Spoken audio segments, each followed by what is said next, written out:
What's up, guys? Welcome back to Grind Lifestyle. Today we have somebody that's been on the bucket list for me to get on the podcast. Trevor McNevan of Thousand Foot Krutch, FM Static. Um, Dude is like one of the coolest guys. I've actually met him. I don't know if you remember, but you did a couple shows for me in Medford, Oregon, back in the early 2000s. Brother. I'm so stoked to have you on, man. Thank you. Dude, pleasure to be here. Thanks for having me, man. Yeah. Thank you for joining us. Nick, you forgot our guest co-host today, sir. Oh my God. Yeah. We have a guest co-host, Trish, today. Trish has been partnering up with us with Grind Lifestyle, helping with ad copy, managing the bands that we manage, getting everybody in line on stuff I couldn't do, which is thank you. I'm the Wrangler. Yes. Yeah. So things are finally things are moving ahead fast with what Trish has been doing for us. We've got a bunch of PR going out, a bunch of really cool things happening. So definitely stay tuned. Again, guys, if you don't follow us, follow us. You're going to want to. We have so many amazing artists that we work with. The podcast is amazing, obviously. But yeah, just stay tuned. A lot of cool stuff is happening. So Trish and I have gotten pretty close over the last few months.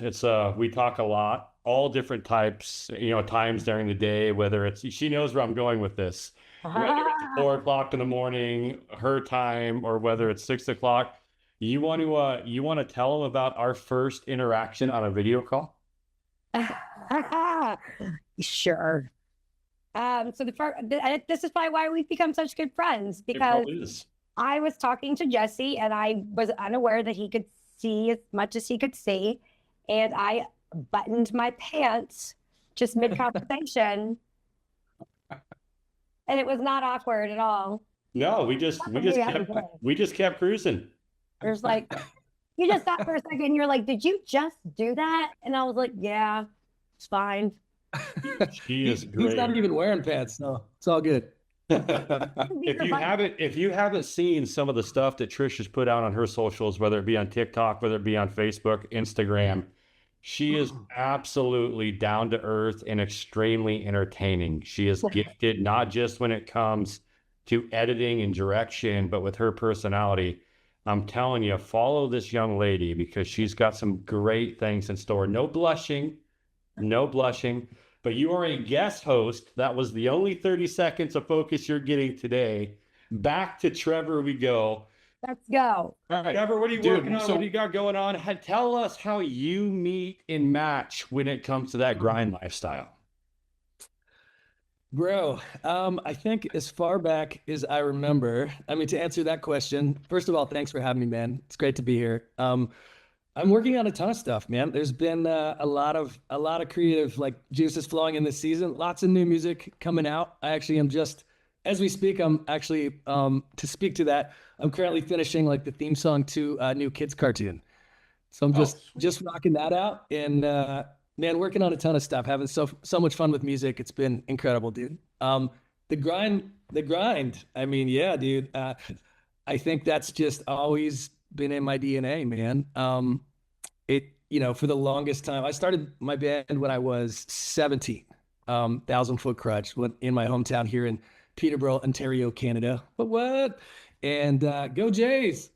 And so, yes, sir. Anybody to beat the Dodgers. We'll get to that. We'll get to that. But anyway. No Braves. Sorry. The Braves were eliminated on opening day. Here we go.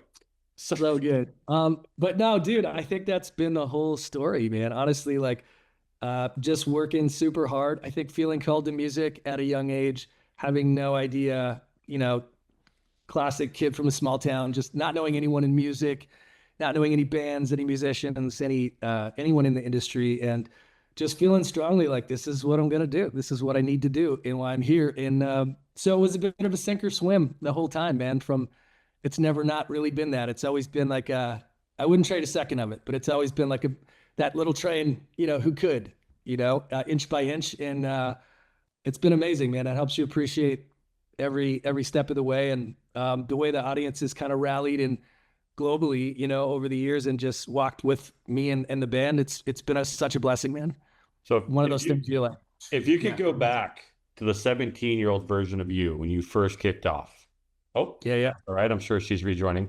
But anyways, if you could go back to that 17-year-old version and you could give that 17-year-old version one piece of advice, one little snippet of, hey, this is coming. This is coming down the road. You need to know how to address it. What would it have been? It's a good question. I think regarding what I do, regarding music and regarding the industry and all of those things as a profession, or as it pertains to like doing this as for a living, I wouldn't say a word, because I think at that stage in time in life, you're so full, in the best way, like, excuse my French, but just like you're so full of like piss and vinegar, and what you don't know is what you don't know, and that's the best part about it. You know what I mean? Like, ignorance is bliss. I think at the time, if someone would have been like, okay, I hear you, but here's the thing. Like 2% of people in the entire world actually get to play music for a living. Okay, cool. Well, have a good run.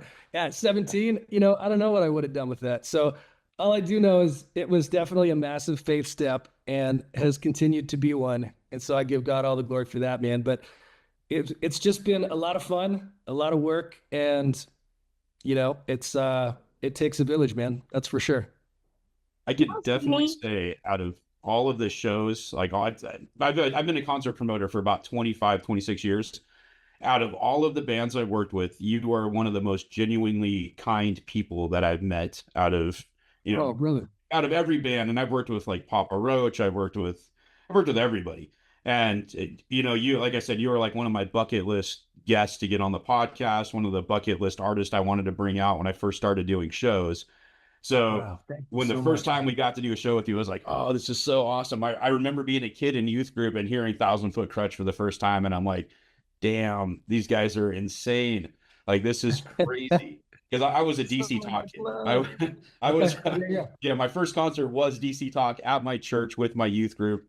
And then probably a year or so later, I hear Thousand Foot Krutch and I'm like, whoa, this is it. So yeah, that's amazing, and brother. You still seem like the same guy that I met 20 something years ago, and I had you come out here. So it's really cool to see that you're still humble. You're still absolutely killing it, and you work with a lot of friends. Like, I work with Lucas Rossi. He's a good friend now. Adelita's Way. Those guys is a great guy. So yeah, it's very cool to see that. So thank you, man. Any branches in the road through your career? So it's for me, got my foot in a lot of different things. I'm the mayor here, the small town that I live in. I'm a head baseball coach. Obviously, I produce and do this stuff. I own a marketing company. We do graphic design, websites. We literally do it all here. And so, hold up. Did you just skip past I'm the mayor? I did. He is the so. I did that too. When I met him, I'm like, wait, he's what? the mayor of a town of like 5 people. That's why we have internet issues. Hey, dude, that's unreal. We got the mayor out have here. 2,500 people in this town, and our community that is surrounding has close to 30,000. I'm just messing with you. Hey, I call him mayor. So yeah, if you want to poke, then I can throw some jabs right over your head. Oh. I think you learned the title already. That wasn't nice, but Nick and I are very close. Anyways, you know what's great though? Trish is actually shorter than me. I think she's like 4 on the planet that is shorter. 4'10". 4'10". Oh man, I took. I'm 5'1". Oh my! Are you really 5'1"? No. I was like, what? He's pretty close to it. I'm within inches. I always tell people that I started smoking in kindergarten and I take hot showers. When I give Nick a hug, I've got to crouch. Yeah. I don't give hugs because I have to stand on my tiptoes. So yes, anyways, I am the mayor here. It is an elected position. It's a non-paid position. And so it's one of those things. I was a city council member first. I'm a big advocate for the youth here. I helped develop and run different youth organizations here for years, and then became the head baseball coach at the high school here, and decided I wanted to see some change. So I'm not the normal, and I'll get back off me for a second, but different people have asked, so I'll explain it. So I'm one of those people that left and chose to came back. A lot of the people that are here, so-called trapped, they never left, small community, and then chose to come back. It's and chose to give back, and financially, I will be honest, it hurts to be the mayor because it's not a paid position and does require some time after other stuff. But I wouldn't give it up. It's a great position. I do not consider myself a politician, so it's one of those things to where I am who I am at my core, and people are going to respect it and take it, or they can hate me, and I really don't give a shit either way. I'm going to do what's right for the people of this town. And so that's all it is. But I appreciate that. Anyways, back to you. So as I was saying, through my career path, there have been different things. COVID obviously was a big one. Had to create a different way to identify myself and get myself out there to make a living, being self-employed. And so there are different branches that I've had to take to where I look back now and go, man, if I would have gone the other direction on that Y in the road, I don't know if I'd be where I'm at right now. And there are other things where I go, man, if I would have taken that road, would I have elevated myself, in comparison to where I am now? Do you have any of those? That's a really good question, brother. First of all, thanks for sharing that, man. I love your heart, dude. That's so cool. I appreciate it. I love that you care about youth in your community, and man, that's the deal. I have a 12-year-old son and a 9-year-old daughter, so I feel that, dog. So yeah, I mean, I think, music and life and faith and, all the journeys that we go on, I think there's lots of opportunity for those branches. And, I can honestly say I've made lots of mistakes. I've learned lots from them, made lots of good choices as well, and faith steps. But I don't have any regrets as far as, I wish I would have tried this at that point or taken this right when I had the chance to. I think though, and again, I'm giving God the glory for this. I think because I've tried my best. For me, my faith is my lifestyle. It's just part of who I am. It's not like a name tag that I wear or like a part of a genre of music that I try to be a part of. And so I think I've tried my best to ask God, to lead my life and to the best of my imperfect ability to follow that. So I don't have any regrets when it comes to that. I think there's I've always tried to stay open-minded. I think there's always lots to learn.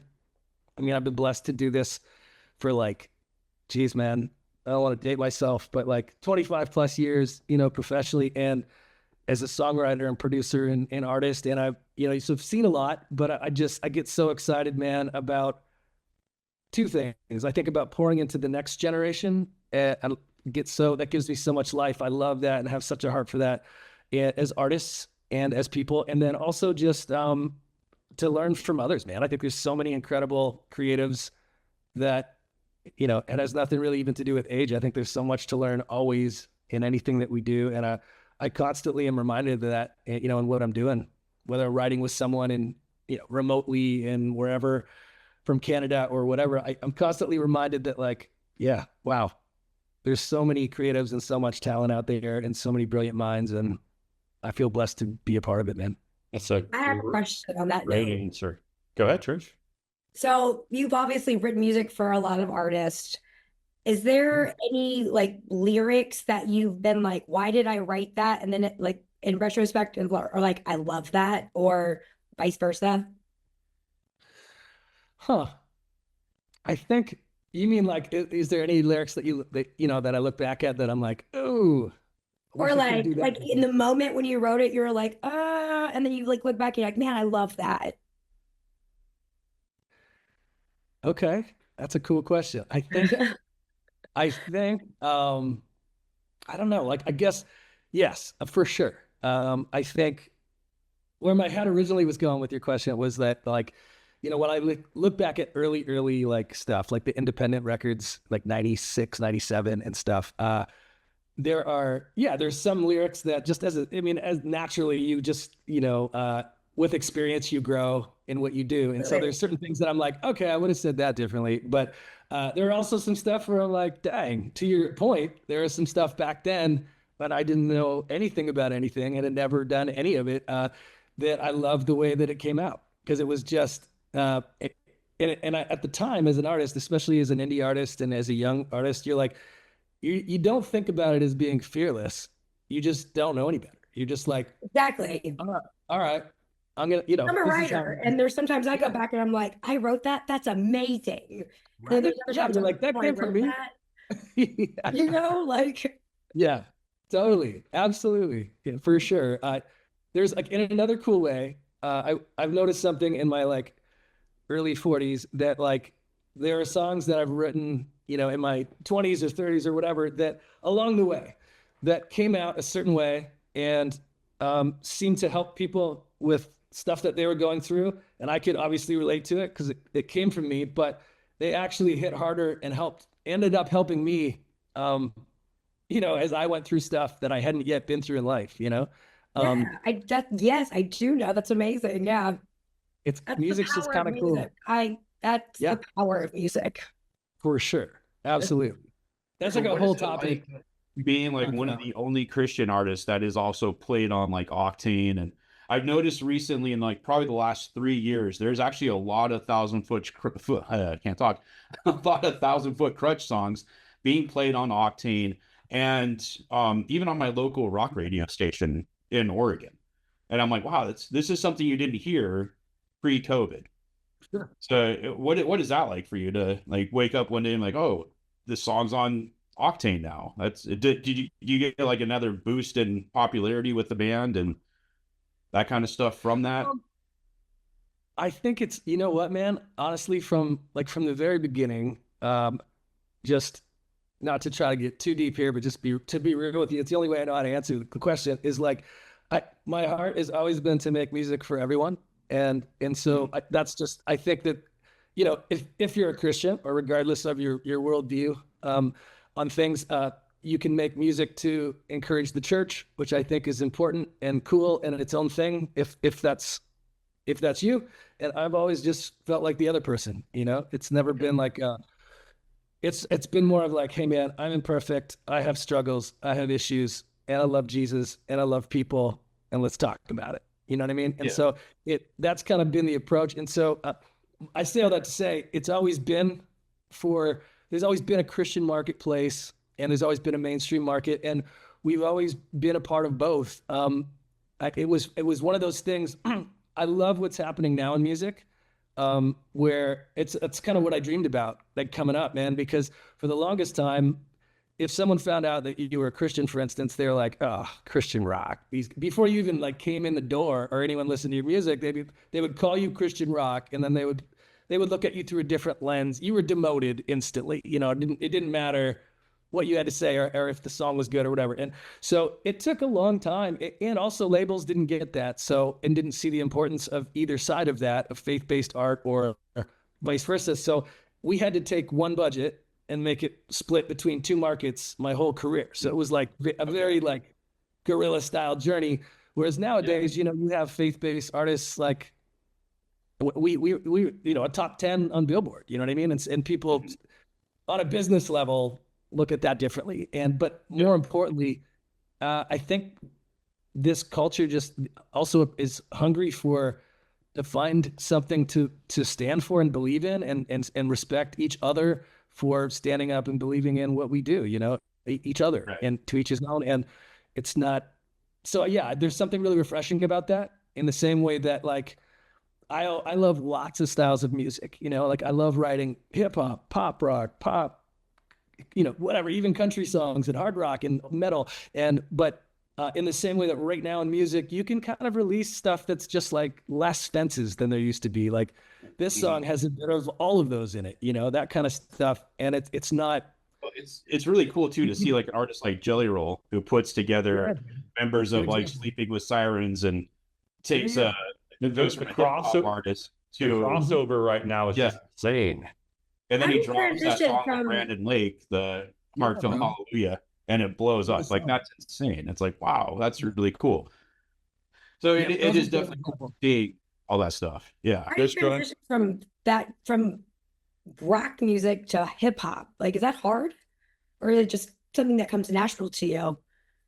It's like, you know what? So I came up on hip hop like 1,000%. I was this kid in our small town. No one even listened to hip hop in my entire city. So it just must have been, I don't know, something I gravitated towards it. And then my parents. All right, we're gonna hit pause real quick. Yep. But 1995, Okay. Walkman.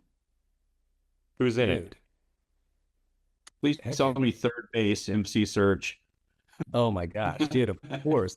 Public Enemy, Tribe Called Quest, De La Soul, Black Sheep. I mean, Run DMC. Yes.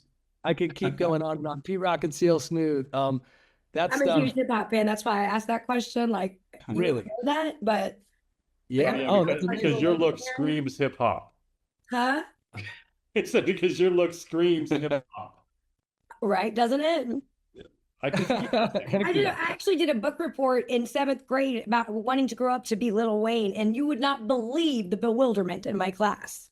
That's But amazing. it wasn't that I wanted to grow up to be a rapper. I mean, clearly yeah. there's a stark difference.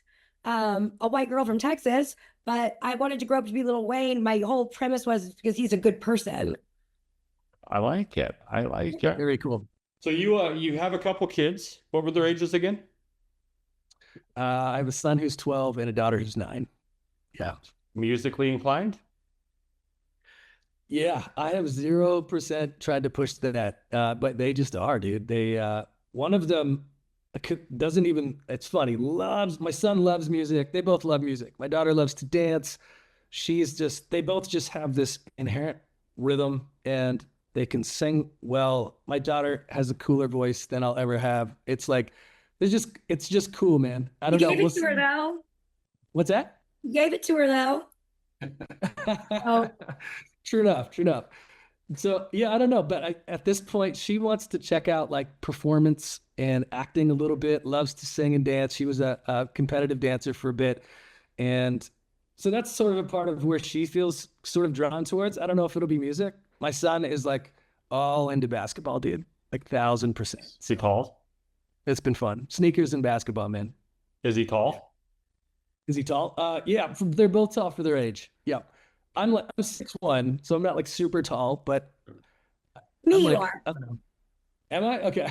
Cool part about being a dad and doing this is like my son's into drumming. I was able to introduce him to Matt Sorum, just so many different drummers, and he's gotten to hang out with them and ask questions of how do I do this? You know, what's it like performing in front of 100,000 people with Guns N' Roses?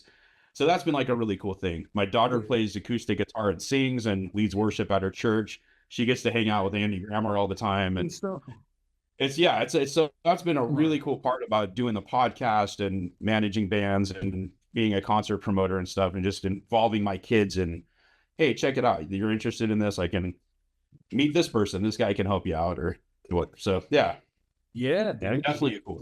The perks. That's so cool, bro. Right on. So I've got 2 hard questions. I'll save one for the end, but the other, and I mean, this one's super hard, so I hope you're ready. Vinyl or digital? Huh?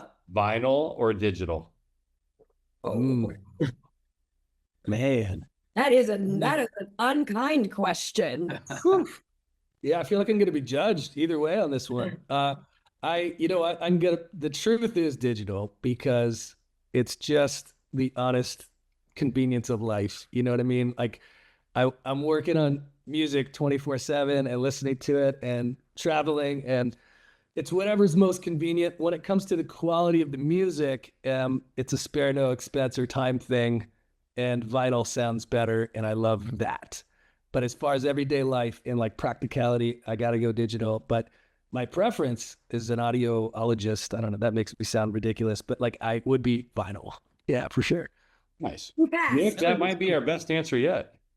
Yeah. I've got to ask the social media. I got to jump down that hole. Don't do it. How do you feel about how the industry has changed so much to being a social media based industry where basically if you're an up and coming artist, you have to break on TikTok, Instagram before anybody even gives anything about you, like anybody cares? And how do you feel about that? Like what are your thoughts on that?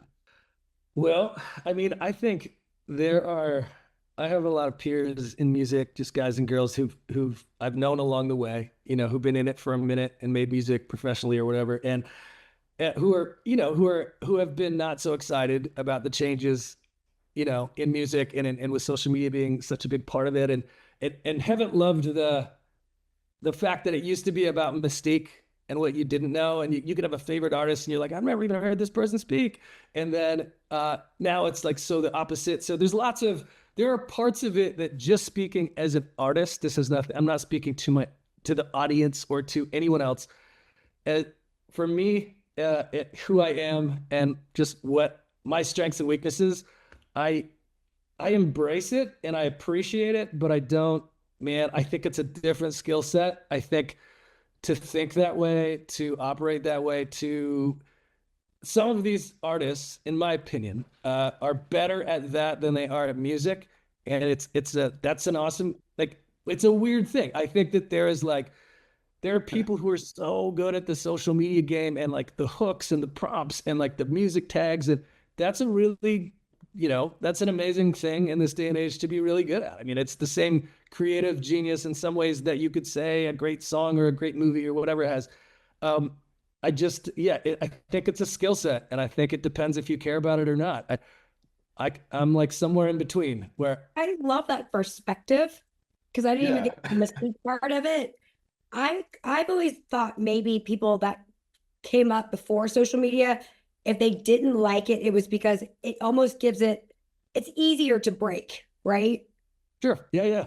And I can understand people having a problem with that have worked so hard to get to where they are. And now you have these kids just posting videos and just hitting it big. But like the mystique part of that's a fascinating viewpoint. Right, but you're starting to see at Apex, right? Because I'm an analytic guy, so constantly, for the different artists that we're working with, following numbers, tracking numbers, creating social media plans, watching analytics, you're starting to see it peak, and you're seeing some of those artists that were supposed to be really good on social media that are starting to crash because people are realizing that they really can't sing, right? They're being AI tuned, they're singing hooks and covers for 30 seconds for other people's music, nothing original. And as soon as they get booked, they're falling flat on their face because they're really not as talented as the AI and the editing makes them appear to be. Wow. Well, and I think that's a good perspective. I think that's definitely one thing that can happen and is happening. The other thing I was thinking, man, is that I think what it takes to get out there and connect with people live, and it's longer, harder. It takes all of you to get out there on the road and to really connect with people and to tour. And when I look back, that was the only way we knew to do it, so that's what we did. And I think the difference, I love and respect it all, because I think I've seen great artists that would not even make it past stage 1 on American Idol. You know what I mean? That's like its own special thing, where to kill at one of those TV show type comps or to blow up on TikTok can take a certain amount of genius that has to be seen and heard on that element and in that way. There are great artists that we all love that would just never make it or survive or have ever got to start if that was the only way to do it. And then the flip side to it, in my experience, is that if you are one of those artists who, you kind of blow up overnight, so to speak, or you have this viral moment that's more power to you, man. I think that's dope. But the difference is, there are very few, it seems like, as a music fan, if I just take any other hats off and just as a music fan, it seems like they don't, the actual following, like the ticket sales I don't think, it's very few of them that translates into an actual following and not just a moment. You know what I mean? I know personally Bobby Amaru from Saliva. When he went to start doing stuff with Veda. Yeah, when he started doing stuff with his daughter Veda, Saliva's ticket sales started upticking, and they started getting higher guarantees. Their music started trending again. So you see, okay, there's that side of it, but he was doing the duets with his daughter, and they're amazing, and every single one goes viral. But and then we got an artist like Gary Mitter. Right, but we had Bobby on here, and so one of the things that he's doing differently is he's stepping outside the box. Yes. Right. So he was one of the first that said, you know what, I'm going to take my daughter and I'm going to build a platform with her, for her, and we're going to launch and we're going to go. And it's so because he was already established, that helped him. But really, his ability to think outside of the box and create content that no one else has seen. Absolutely, Right? man. You can hop on TikTok, Instagram right now, and you can find a million different covers to a million different songs. Yeah.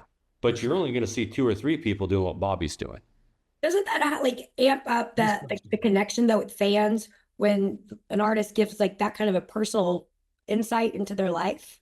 You know, the connection, getting out on the road. And that's what Nick and I have had this conversation. I think that's why their shows are bigger now, because they were on that, the capping out maybe 300-500 tickets, and now they're doing a lot more than that. They're more expensive to book. It's I know personally because I tried to book them, and they're not cheap. Veda usually goes along now, and she comes out and sings with them, which is cool. Like, because as a music fan myself, I love seeing like people being real. Right. And that's a great tie-in, Trish, because analytically what it's showing right now, and I've talked like Scott, who's one of the co-owners, we talked to him a lot from Saving Abel and touring with Brandon right now. And Brian Hopkins from Elvis Monroe, same thing there. People have a want to get to know the person more than just the artist.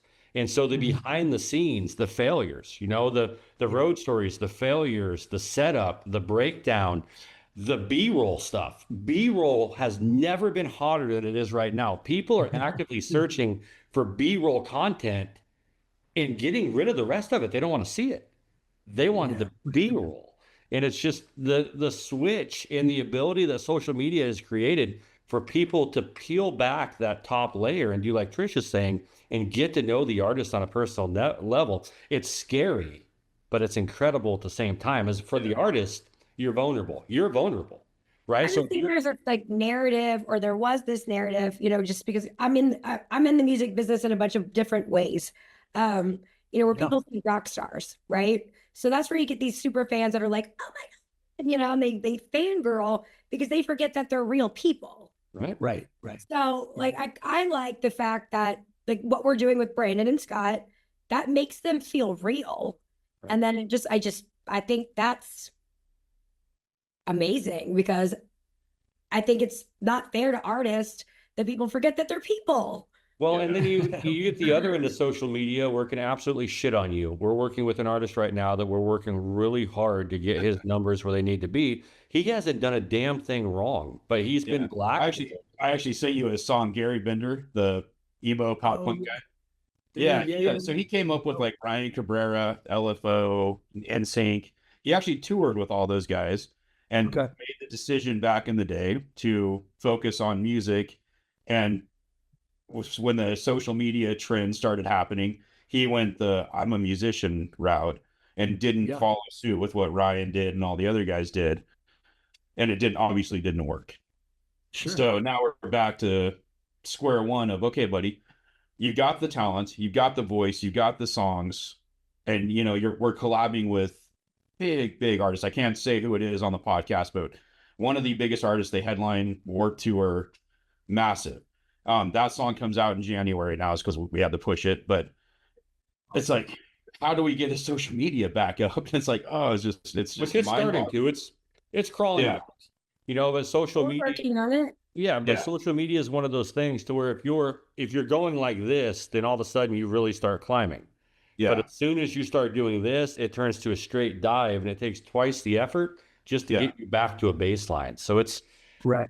But enough with the tech stuff. So I know, Rich, you have some other questions? Hit us with them. I think they're all great points, though. FYI, I think there is no wrong answer when it comes to a random weird question that's not techie at all. Let's go. Go for it.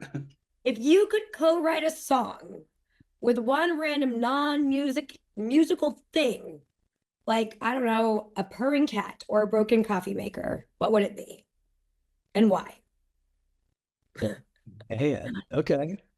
Let me think about this for the first time ever live on this podcast. Wow. I knew what they were getting into. I love it. Let me think. Okay. So wait, does it have to be like a thing, like an object? No, it could be anything. Just not a musician or a musical instrument. Anything. Okay. All right. I would say, let me think here real quick. Sorry. The first thing that comes, no. Here's the first thing that comes to mind. I don't know if this would actually be the thing if I sat and thought about this, but one thing that I think that I know that I could do that with would be like one of our actual garbage or recycling cans that I had out front from garbage last night. I think between the lid and the tub and the different places to smack this thing, I think we could bang something out. I have a feeling you're gonna like try it later. Just the little boy in me is like, I can't not try that. Well, you can film it if you do it. I'll tag you. Nice. Perfect. We're coming up on that 45-minute mark, so let's hit it. All right, so real quick, tell us about the new stuff that's coming out. It's not Thousand Foot Krutch. It's not FM Static. What is it? Dude, the quickest, easiest way, as a music fan, it's like impossible. But if I removed all of me from it and was just listening to this stuff, it's all of it, dude. It's all of the things that I love about music. It is the story of this season of my life. And it actually started as that. I didn't set out to be like, I'm going to create this new thing. And no, this was actually just for me for about half of this project. What ended up becoming this record, which is the album's called The Sound of Awakening. I think it's the best stuff I've ever been blessed to be a part of, dude. I'm so stoked about it. But it was just me writing about hardships, blessings, pain, beauty, messiness through this entire season, real time, and then singing it in the moments I was feeling those things. Some of the darkest moments of my life and some of the brightest. And then about halfway through, I just felt like, man, this is something that I need to share. And so it ended up being The Sound of Awakening. And essentially this will be, though, from here on out, man, just sort of this portal for me to just continually be releasing a bunch of music. It'll start with this album, but yeah, just a floodgate of like fire hose, basically, of new music and just all of the things that I love about it. A lot of it feels like it could be new TFK. There's also, some hook pop elements to it here and there, like the FM crowd will get on this. There's some newness that I would love to, would have pictured next for TFK as the songwriter visionary for my band. So I don't know. It's exciting, and I have some fun features on it, and it's the only time in my entire life making, I've made a bunch of records with a bunch of bands through the years, and this is the only time that I've ever had the time, because I've been home working on a bunch here, to actually like track the vocals for the thing that the song was about while I was feeling that thing, and not like 8 months or 2 years later go in and knock everything out. So it's special to me in that way. And some of the rawness of how I was feeling, it's just, yeah, I don't know, man. It's a special thing. I kept the demo vocals on some of the stuff too, because it was just like, this is like, I feel it every time I hear it, That's so awesome. Yeah, I'm just excited. Can't wait to hear it, man. Where do you get more motivation? Where do you get more motivation from? The darkness or the brightness?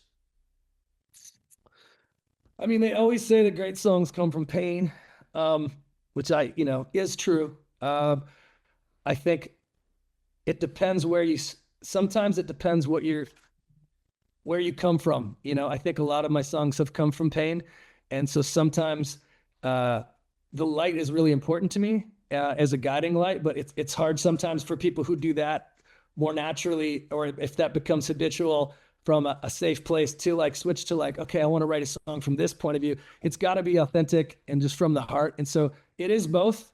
And I think both, but I think it depends on the day, and it depends what I'm talking about, On that note, Jesse, do you feel like you have to have both in life to understand the depths of both?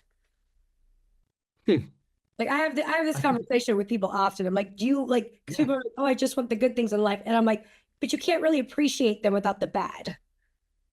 Absolutely. Right? Yes. 100%. I think the older we get to, the more you experience in life naturally, ups and downs and hills and valleys and opposition and all of the things, and just people being people, man, just betrayal, hurt, pain, all of that, but also all the incredible stuff about relationships. I think the more we experience, the more empathy we can have, the more compassion we can have for others, and the more understanding there's no way that early in life, most of us, there are definitely people who've been through more than we can imagine at a young age. But Right. most of us, it takes going through it to be able to really speak to it. You know what I mean? I like that perspective. Yeah. No. Thank you. So if, we don't have dates yet. We're not going to talk about those, but if people want to follow you, Instagram, TikTok, Facebook, website, what's your handles? What's your URL? Yeah. I will send them to you if you want to post them. But Absolutely. the main hub that I use all that stuff. But the main one from here forward is the Instagram one, and it's just at T-Rock, TEERAWK, just at T-Rock. And yeah, that's I would say that's the main hub, man, for info. And then you can actually check everything else out off of there as well. But you guys can click it in the description for this video below. Final questions, Trish, you good? I actually have one more question. Hit us. If you could give us a question for our next guest, because we're not going to tell you who it is. Just if you could just ask somebody a question, what would it be? Okay. What was the last song that you heard that inspired you to write a song? There we go. Now you got to answer your own question. Okay. I can answer that actually. So there is an artist who I'm in love with right now. It's like kind of a folk pop, alternative country type artist named Cameron Whitcomb. Yes. Dude, so fire, man. And yeah, I saw him live recently and met him, and just not only on a life level, his music really speaks to me. We've been through some of the same stuff, but it's like, man, it's just raw. It's real. It's like refreshing. And so that inspired me big time, dude. I've written like 3 songs since then. Very cool. Check out The Hard Way by Cameron Whitcomb, man. Oh, I love that guy. Would you be willing to do a part 2 in like 6 months? Let's go, man. Yeah, let's do one when the music's out. Yeah, let's do it. Perfect. All right. Well, we are out of time. I want to thank everybody for listening to Grind Lifestyle Podcast. Until next time, I am Jesse Dugas. That is Trish. That is Nick. And that is our guest today, Trevor McNevan. Thank you for being a part, brother. Keep living that grind. Until next week, we're out. See ya. Right.